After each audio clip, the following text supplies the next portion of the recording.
모든 사람은 펠레, 호나우두, 호나우지뉴, 네이마르를 알고 있습니다. 이 정도면 아시겠죠? 하지만 브라질 전역에서 유명하지만 다른 나라에서는 거의 누구도 알아보지 못하는 이름이 하나 있습니다. 바로 데네르에 대한 이야기입니다. 어느 순간 그의 이름은 모든 선수들과 함께 언급되곤 했습니다. 심지어 펠레의 아들조차 데네르가 네이마르의 속도와 기술, 호나우지뉴의 재치와 정신, 호나우두의 효율성을 모두 가지고 있다고 말했습니다. 우리는 마라도나가 그를 보고 감동을 받아 경기를 중단하고 박수를 쳤던 그런 선수를 말하는 것입니다. 그는 드리블의 신이라고 불리던 이유가 있습니다. 그러나 이제 여러분도 짐작했겠지만 데네르는 23의 나이로 세상을 떠났습니다. 그가 유럽으로 이적한 것이 확정된 지 며칠 후 1994년 월드컵이 시작되기 정확히 2달 전의 말입니다. 호나우두는 그 팀 명단에서 마지막 이름이었고 그는 대회에서 한 분도 뛰지 않았지만 그 경험은 그의 경력을 영원히 바꿔놓았습니다. 대부분은 데네르가 그 자리에 있었다면 그의 운명도 호나우두나 그 외의 다른 선수들처럼 되었을 것이라고 믿고 있습니다. 그런데 제 연구 중에 하나의 순간이 제 마음을 깊이 울렸습니다. 누군가가 오늘날까지도 사람들이 그의 이름을 따서 자녀를 지어낸다고 말한 것입니다.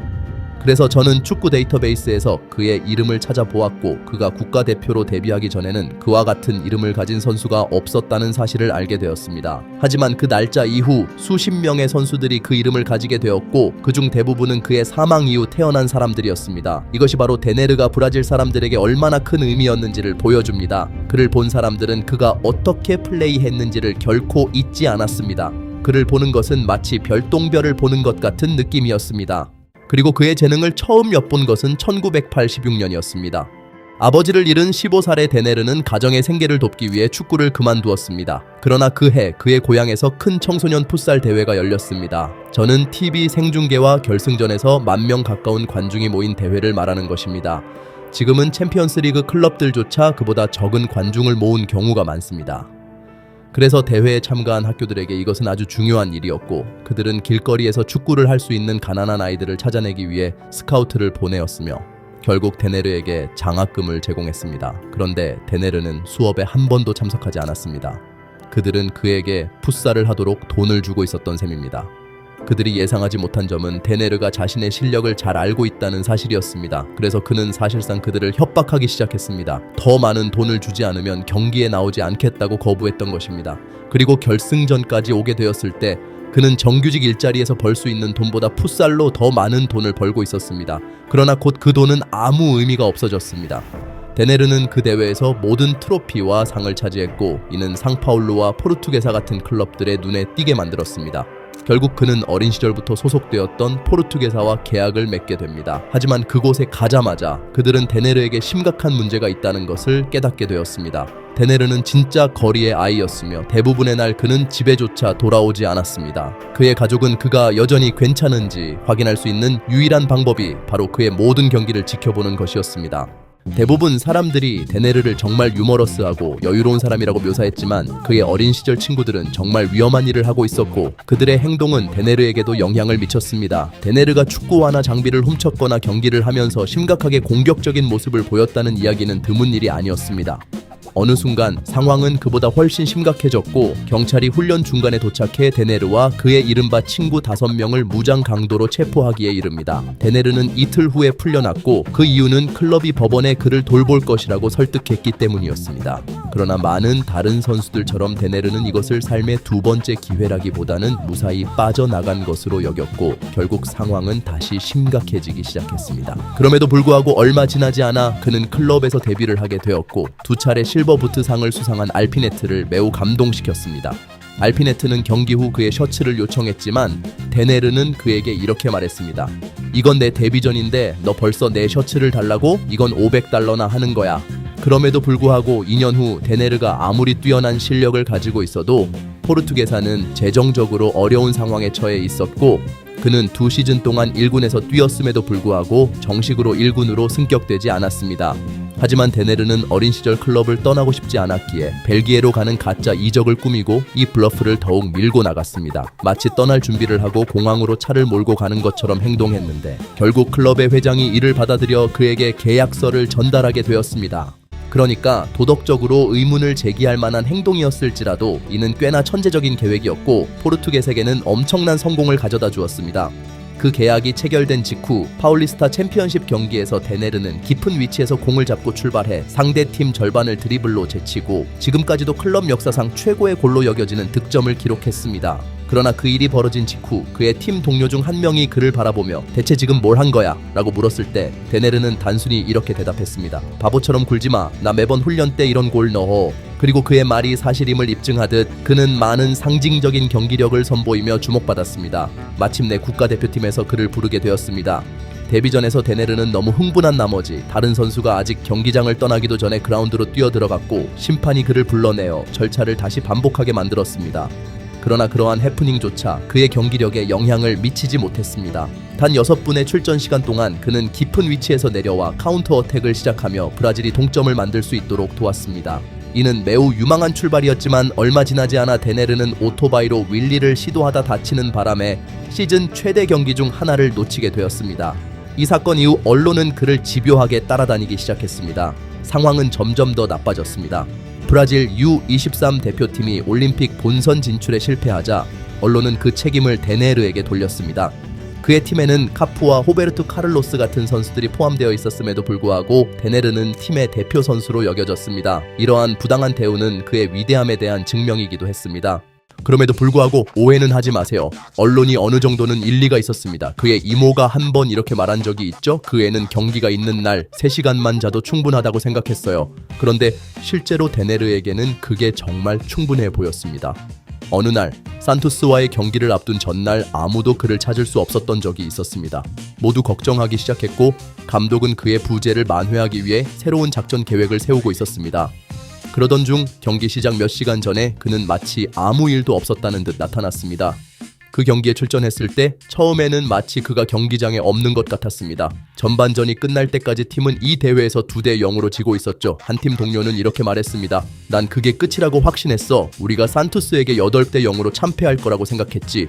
하지만 라커룸에서 감독은 데네르에게 화를 내며 모든 책임을 그에게 돌렸습니다. 마침내 그를 교체시키겠다고 선언했을 때 데네르는 감독의 눈을 똑바로 바라보며 말했습니다.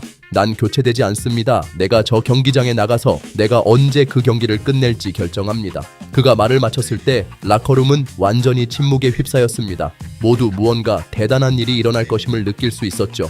약 30분 후 데네르는 포르투게사를 이끌고 3대2로 역전을 만들어냈습니다. 그러나 그것만으로는 충분하지 않았습니다. 그는 공을 잡고 첫 번째 수비수의 다리 사이로 공을 보낸 뒤 두 번째 수비수를 스프린트로 제치고 골키퍼를 드리블로 넘기며 골을 넣었습니다. 그것은 완벽한 걸작이었습니다. 경기가 끝난 후 그는 팀 동료들을 향해 이렇게 말했습니다. 내가 뭐라 했는지 들었지? 나는 데네르야. 여기 있는 모두는 내가 데네르라는 걸 알아야 돼. 즉 그는 자신이 누구인지를 모두에게 각인시키고 싶었던 겁니다. 그럼에도 불구하고 이런 뛰어난 경기력조차도 그의 배드보이 이미지를 가리지는 못했습니다. 다음 해 동안 그는 총알 구멍으로 뒤덮인 차를 타고 훈련장에 나타났고 양말 속에 칼날을 숨기다가 발각되었는데 팀 동료 중 한 명을 찌를 계획이었다고 전해졌습니다. 한 신문은 그를 천재적인 방랑자라고 부르기도 했습니다. 그는 국가에서 가장 악명 높은 선수 중 한 명이 되었고 안타깝게도 이로 인해 국가대표팀 자리도 잃게 되었습니다. 이는 비록 2번의 월드컵 우승 경력을 가진 페페 같은 사람이 그는 더 많은 기회를 받을 자격이 있다. 순수한 재능 면에서 펠레에 이만큼 가까이 간 선수는 없었다고 주장했음에도 불구하고 벌어진 일이었습니다.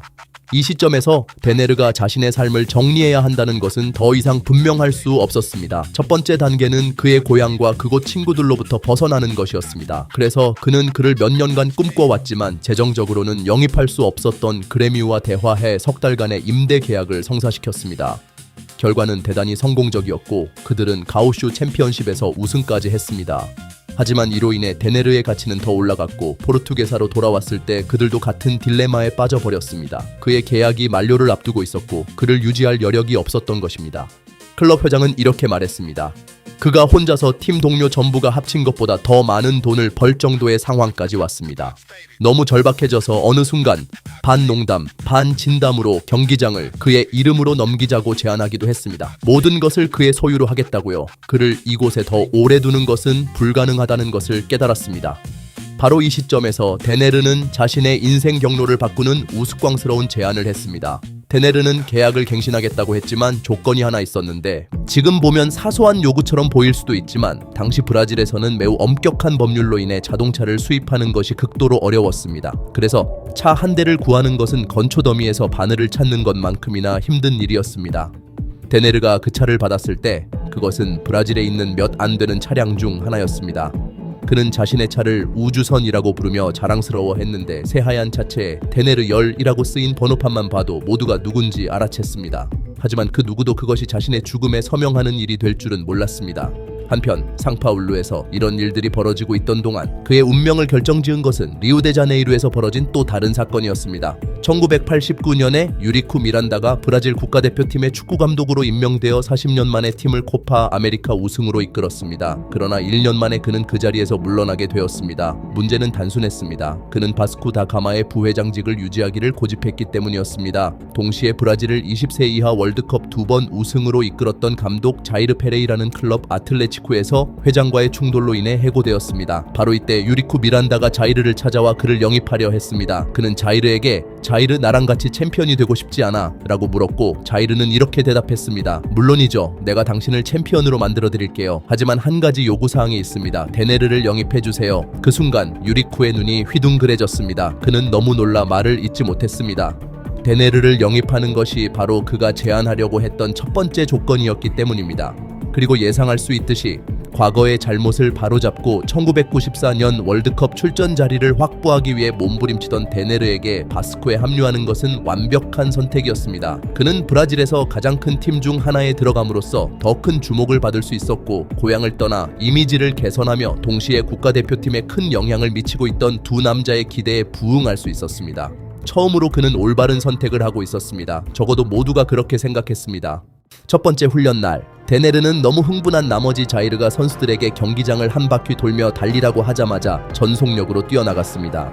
그러나 코너 플래그에 도착하자마자 미끄러져 넘어지고 머리를 땅에 부딪혀 기절해버렸습니다. 그의 세 팀 동료들 모두 이 장면을 보고 크게 웃음을 터뜨렸습니다. 하지만 이런 과도한 흥분은 경기장에서 그의 퍼포먼스로 그대로 이어졌습니다. 얼마나 대단했냐고요? 그의 뉴얼스 올드 보이스와의 데뷔전은 그의 경력 중 가장 상징적인 경기로 꼽힐 정도입니다.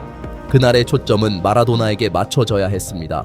그는 몇 개월간의 부상을 딛고 복귀하는 첫 경기였기 때문입니다. 그러나 데네르는 다른 계획을 가지고 있었습니다. 경기 시작 6분 만에 데네르는 공을 잡고 1명, 2명, 3명, 4명, 5명의 선수를 제쳤습니다.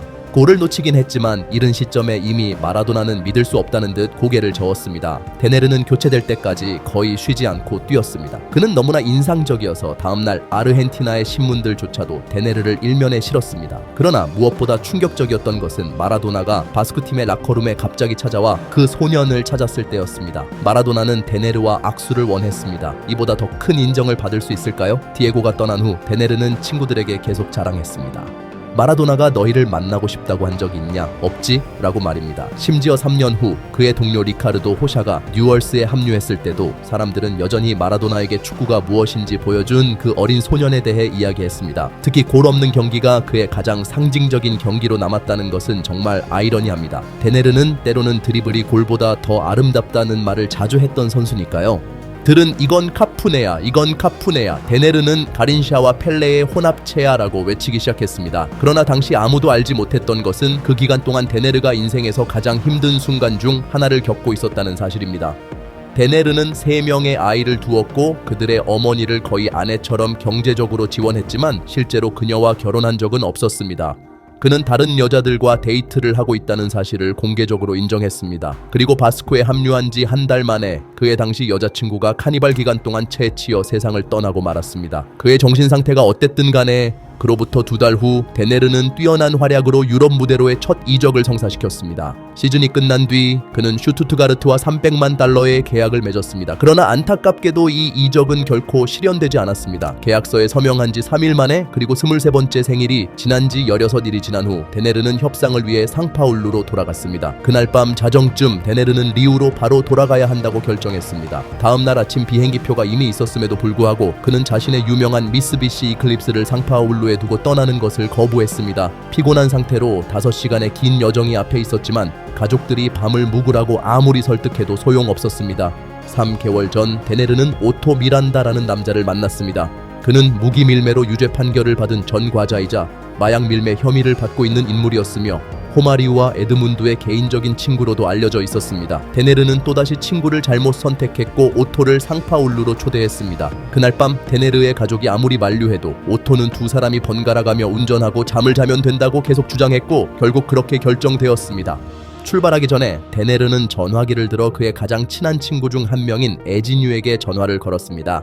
에지뉴는 산투스의 골키퍼였으며 더 놀랍게도 펠레의 아들이었습니다. 두 사람은 약 7년 전 유소년 경기에서 처음 만났습니다. 당시 데네르는 에지뉴를 상대로 골을 넣었고 그 후 대화를 나누며 피자를 먹으러 나갔고 빠르게 매우 가까운 사이가 되었습니다. 그러나 그날 데네르가 전화를 걸었을 때 그는 이상했습니다. 그는 계속해서 에지뉴에게 얼마나 사랑하는지 말했습니다. 에지뉴는 오늘날까지도 데네르가 무언가를 예감했다고 주장합니다. 어쨌든 새벽 5시 이미 리우데자네이루에 도착한 그들은 데네르의 집에서 겨우 20분 거리였습니다. 그러나 오토가 운전 중 졸음을 이기지 못하고 핸들을 놓치면서 차는 나무와 충돌하고 말았습니다. 그들은 시속 40마일 정도로 달리고 있었지만 안타깝게도 오토는 두 다리가 부러지는 부상을 입는 데 그쳤습니다. 반면 데네르는 좌석을 너무 뒤로 젖힌 상태였고 충격으로 인해 안전벨트가 그의 목을 조여 후두가 출혈을 일으켰습니다. 결국 그는 자신의 피에 질식하고 말았습니다. 놀랍게도 구급대보다 카메라가 사고 현장에 먼저 도착했습니다. 신문지로 얼굴을 가린 채 누워있는 데네르의 모습은 브라질 전역 사람들이 보게 되었습니다. 13일 뒤 아이르통 세나까지 세상을 떠났고 이는 브라질 스포츠 역사상 가장 비극적인 달로 기록되었습니다.